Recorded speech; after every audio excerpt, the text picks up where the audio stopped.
ఒక అబ్దుల్ కలాం గారు లాంటి మహానుభావుడు చెప్పిన మాటలు, ఒక వివేకానందుడు చెప్పినటువంటి మాటలు, అటువంటివి చదువుకున్నారనుకోండి, అది సత్పురుష సహవాసం అవుతుంది. అది మీ జీవితాన్ని పైకెత్తుతుంది. లేదనుకోండి, ఎంత మంచివాడైనా చిట్ట చివరికి కర్ణుడు దుర్యోధనుడితో కలిసి యుద్ధభూమిలో మరణించినట్టు సర్వనాశనం అయిపోతాడు. హనుమ రామచంద్రమూర్తితో కలిసి ఉన్నారు. కలిసి ఉన్నందుకు ఆ హనుమకి నిజానికి రామచంద్రమూర్తికి ఉన్న దేవాలయాల కన్నా హనుమకి ఎక్కువ. మీరు గోదావరి జిల్లాలలో ప్రయాణిస్తుంటే గోదావరి కాలవ ఒడ్డున ప్రతి పల్లెటూరులో మీకు హనుమ విగ్రహం కనపడుతుంది.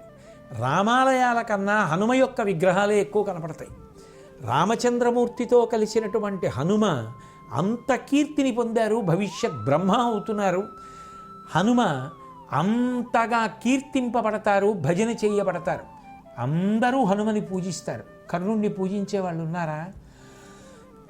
అందుకే మనిషి జీవితంలో ప్రయత్నపూర్వకంగా నేర్చుకోవాలి.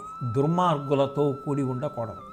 అలా కూడి ఉంటే దాని వలన చిట్ట చివరికి బద్దెన గారు చెప్పినట్టు నల్లులు చేరినటువంటి మంచం బెత్తపు దెబ్బలు తిన్నట్టుగా మనం దెబ్బలు తినవలసి వస్తుంది. ఈ నీతి తెలుసుకుని మీ జీవితాన్ని పండించుకునే ప్రయత్నం చేయండి.